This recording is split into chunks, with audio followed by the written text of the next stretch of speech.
This old guy DIY video has to do with modifying a big mirror so you can use a wire to mount it. So this thing says, important, do not hang with wire. And a hot chick that I know had this hanging at her house, and on 2 occasions now it has broken. So apparently this product that they used, some kind of, I would guess, extruded plastic, can't take the side load. If you're hanging right straight up, apparently it can handle it, but if you're pulling to the inside, as the wire causes it to do, then the thing fails.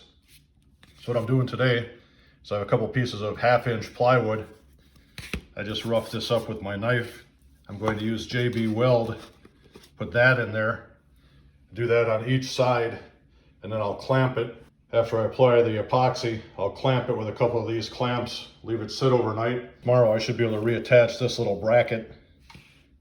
And I believe with this much surface area and the JB Weld, that thing will hold forever. When I'm doing jobs like this that require a lot of material, I'll just put it right on the piece of material that I'm trying to bond.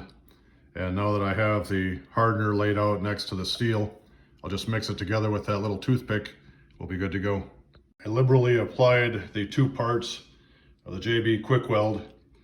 Now this first piece is ready to be pressed into place. Now it's mixed up so it's all the same color. I can just bring it over here and set it in place. When clamping the repair block into place, I just took a few pieces of paper, put it on the back side so the clamps do not mar the frame of the mirror that will be seen when it's hanging on the wall. I let the JB Weld set up overnight. Then I pre-drilled the holes. I screwed the little bracket here for the wire into that piece of 1/2-inch plywood that I applied. There's the same thing on the other end. Now it's time to hang it on the wall.